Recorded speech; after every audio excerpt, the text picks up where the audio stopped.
J'avais fait une première vidéo qui s'appelait le problème de la liberté.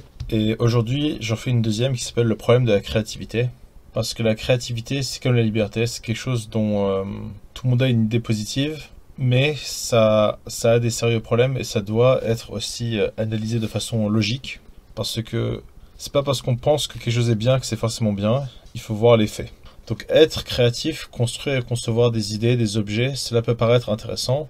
Curieusement, souvent inventer revient à perdre du temps et de l'argent et d'autres précieuses ressources et de les utiliser pour un intérêt et un bénéfice minimum ou une perte directe. Rares sont les inventeurs qui créent quelque chose ayant le moindre intérêt.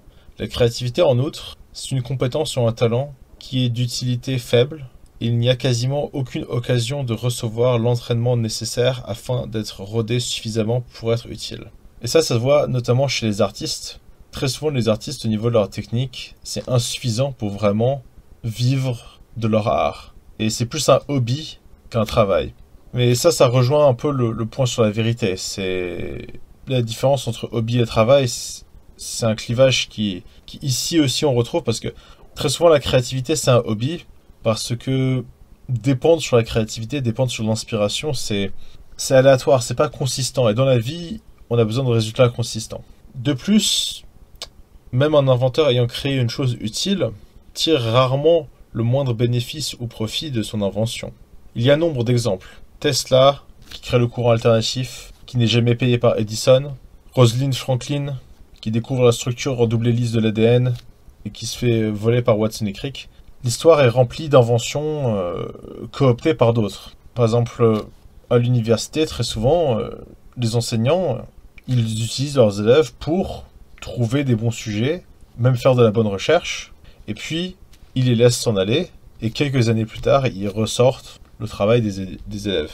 Donc, trouver ne veut pas dire bénéfice. La corrélation entre découvrir ou créer quelque chose et produire un bénéfice, c'est miséreux, quoi. Et la vérité est souvent usurpée par des partenaires dans le travail. Ça, c'est par exemple le cas de Apple, où il y a Steve Jobs, qui est quelqu'un qui fait du marketing. Il vole à son ingénieur le travail qu'il a fait. Et c'est Steve Jobs qui finit PDG de Apple, milliardaire. Après, il s'est quand même fait avoir parce qu'il était trop stupide pour prendre des traitements pour le cancer. Mais c'est une autre question. Et ça, c'est dû au fait que créer, c'est un acte technique. Et profiter d'une création, profiter de quelque chose qui a été découvert, c'est un acte qui est social, qui est lié à la vente, qui est lié au commerce.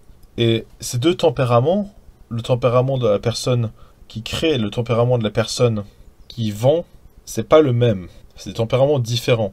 Et très souvent, faire du profit, ça revient à usurper ou à faire des petites innovations sur un prototype qui n'a été aucunement créé par la personne qui profite. Les grands innovateurs ne sont pas des créatifs habituellement.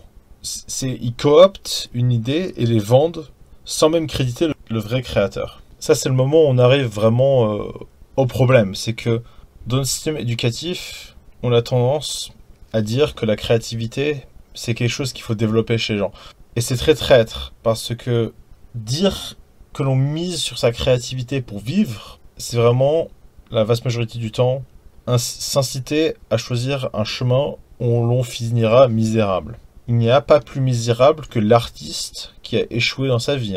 Donc, être créatif, ça peut être très bien, mais la plupart du temps, ça ne l'est pas. C'est tout ce que je veux dire à propos de ce sujet. Merci beaucoup d'avoir regardé, merci de mettre un like et de vous abonner. Au revoir.